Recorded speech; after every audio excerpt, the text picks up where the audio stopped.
Ladies and gentlemen, welcome to my parents' basement, your parents' basement, our parents' basement, and today we're doing a movie review on the film Freaky Tales.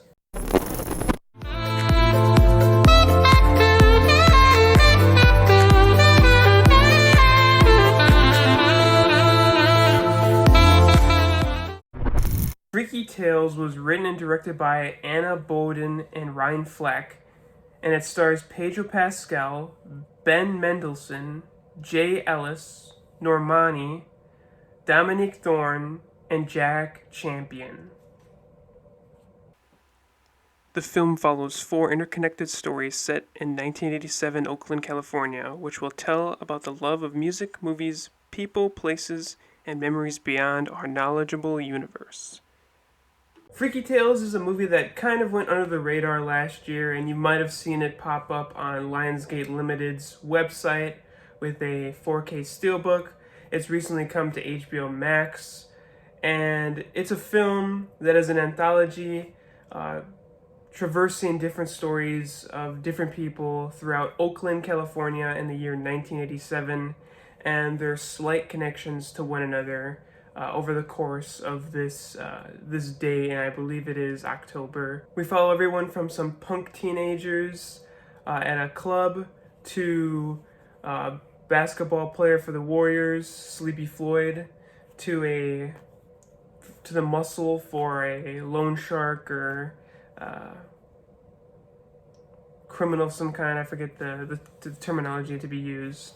But either way, it's pretty clear that this movie is heavily inspired by Quentin Tarantino and not only his filmography, but his style of writing and directing and crafting a story. And that's very obvious, first and foremost, from the setup of the film being an anthology, following different characters through this one night and their loose connection to one another. The format the story is also told in is also very reminiscent of Tarantino, with different time shifts and the way the story is organized not being in a chronological format. Again, these are things that Tarantino really popularized in film, especially Pulp Fiction, which is obviously the most influential to this movie, and really popularized that kind of anthology itself.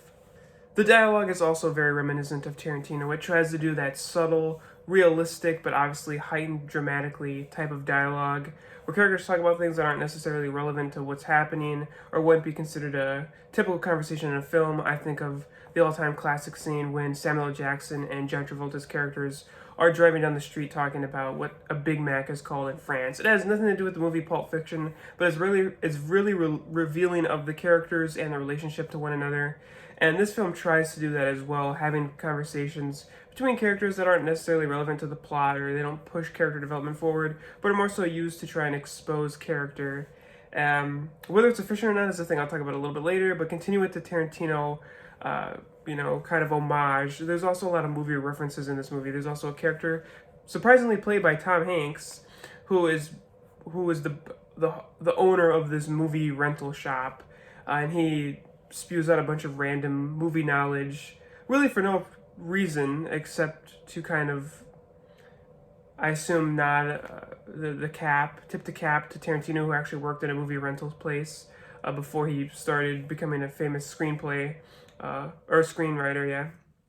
And there's a lot of movie references in that. There's movie references throughout with things that also happen.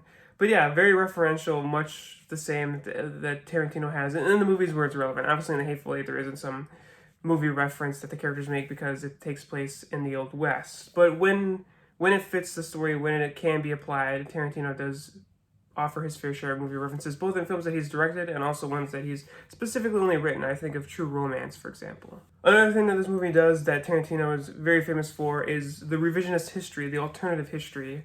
I think of Inglourious Bastards or his most recent film, Once Upon a Time in Hollywood, 2 movies that take a look at real historical events, but Tarantino fictionalizes them and creates this alternate universe where the happenings that we know are altered because of the characters that he's created, and there's a new historic timeline that we experience. This film does that as well, specifically with Sleepy Floyd, who is a real basketball player who legitimately played on this day the LA Lakers in Game 4 and put up 51 points and, had the record, and I think he still holds it to this day, of most points scored in a quarter and also in a half.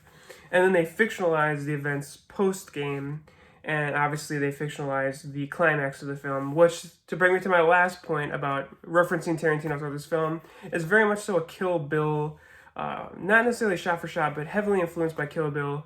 The character Sleepy Floyd literally wears like a yellow outfit, and there's blood spews and heads getting chopped off, all very similar to Kill Bill, and the direction style, even at this point of the film, takes a lot of inspiration from those scenes and from the kind of stylized quick zoom kind of action that's in Kill Bill.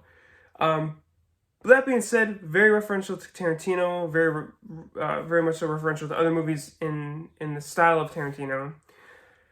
And I know we've talked a lot about Tarantino, and that's the thing that I take away most from this movie, that it's trying really, really hard to be Tarantino.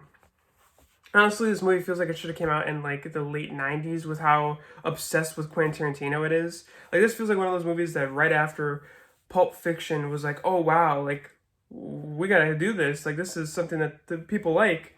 The fact that it came out in 2024 is kind of shocking, just because of how lacking in originality it is and how derivative it is of Tarantino and his best work and his most obvious tropes. I think it's fair to say that I kind of hated this movie.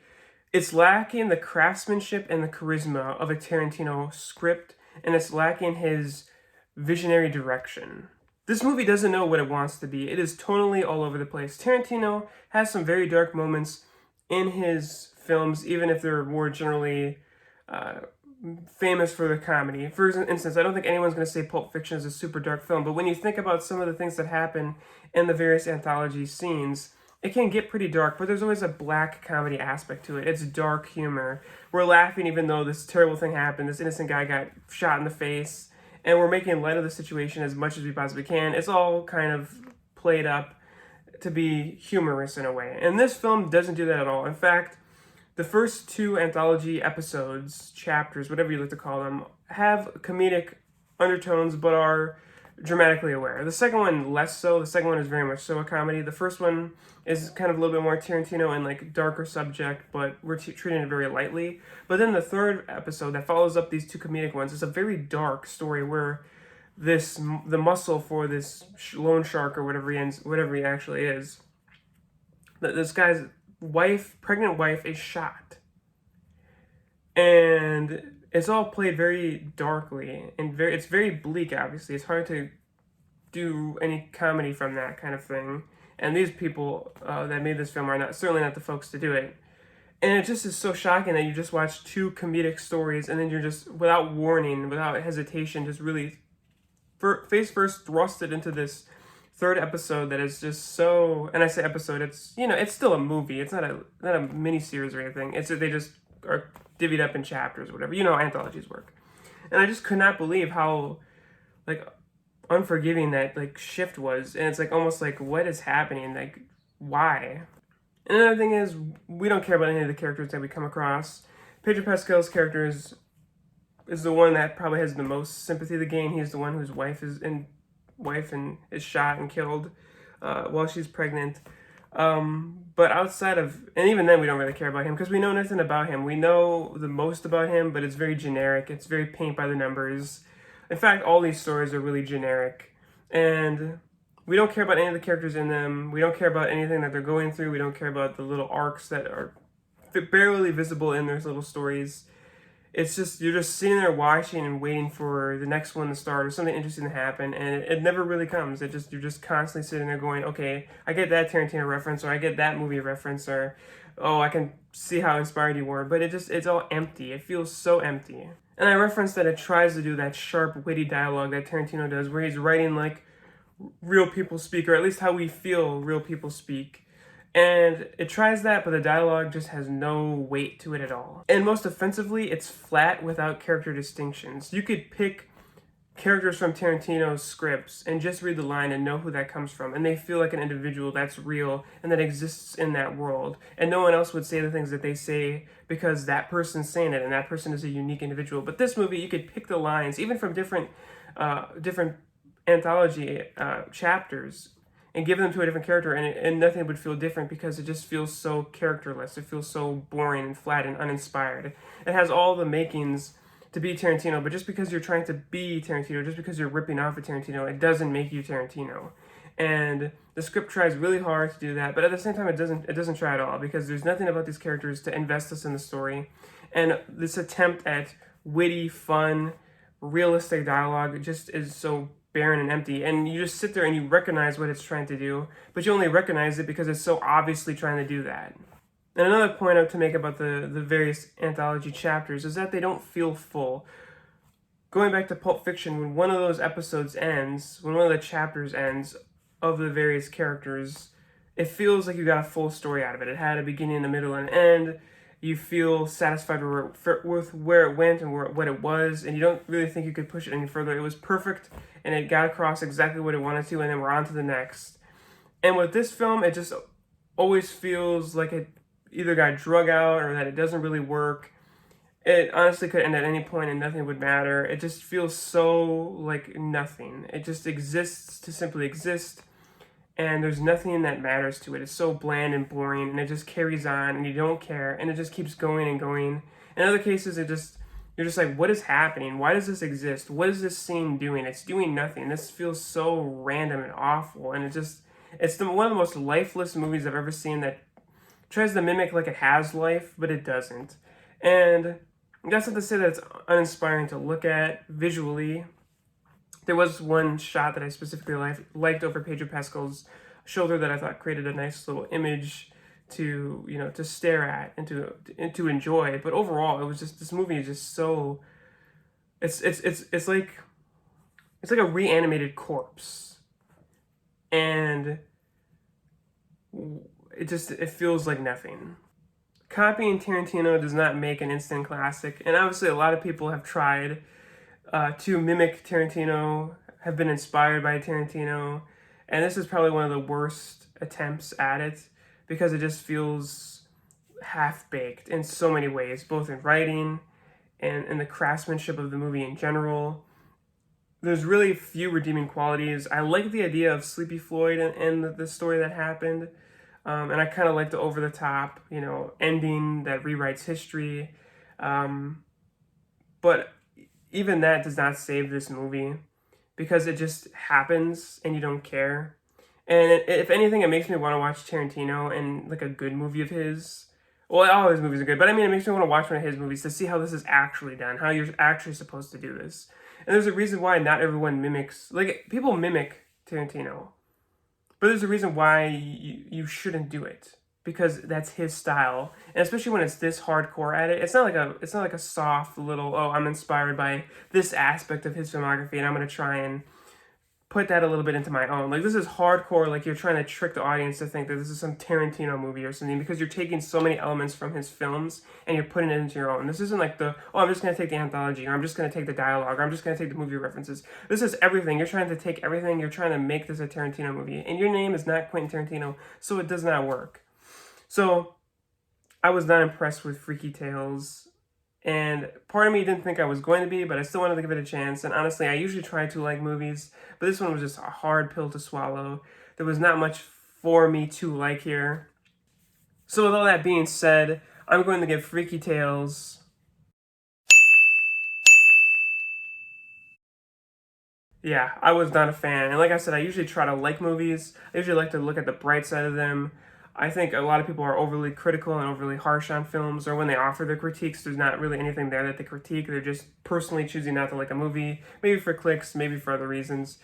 But I think, like I said, the biggest problem with me for this movie is there's not any personal style of the writers or directors in this. They're just putting on their Tarantino hats, and they're trying to be Tarantino. And you got to be yourself at the end of the day. You can be inspired by somebody. You can take those aspects that you like. You can incorporate them into your own. But honestly, to take so much of another person's style, both in writing, especially in writing, but also somewhat in directing, and just to have it fall so flat. You just can't be somebody that you're not, and this movie tries to be somebody else that is not. And I was not impressed with Freaky Tales, and I can kind of see why it slipped under the radar. I'm surprised that it's as well received as it is. It's got a pretty decent score on Rotten Tomatoes. It's on Letterboxd. It's well respected. I think it's like a 3.5 or something. And I was a little bit surprised that it was so well received, because I was just not a fan. I saw right through the haze and the smoke and everything of what it was trying to be. And like I said, I would rather watch a Tarantino movie, and there's been better rip-off movies that have tried to be Tarantino-esque. This is just not one that I think should be watched. Just flat out skip it. It doesn't really serve a purpose to watch it. There's better movies to watch. And like I said, if I'm in the mood for something like this, I'm going to go watch The Master do it. Because if anything, even talking about this makes me want to watch Once Upon a Time in Hollywood. Just a fantastic movie that I like each time. Like every time I watch it, I like it more than I did the last time. And you know, I honestly feel like I've talked about Tarantino so much in this video, just because this movie is trying so hard to be him. It makes me want to watch Tarantino, and maybe that's what I'll go do. Anyway, guys, that's my review of Freaky Tales. Not impressed, but let me know in the comments below if you saw it, what you thought.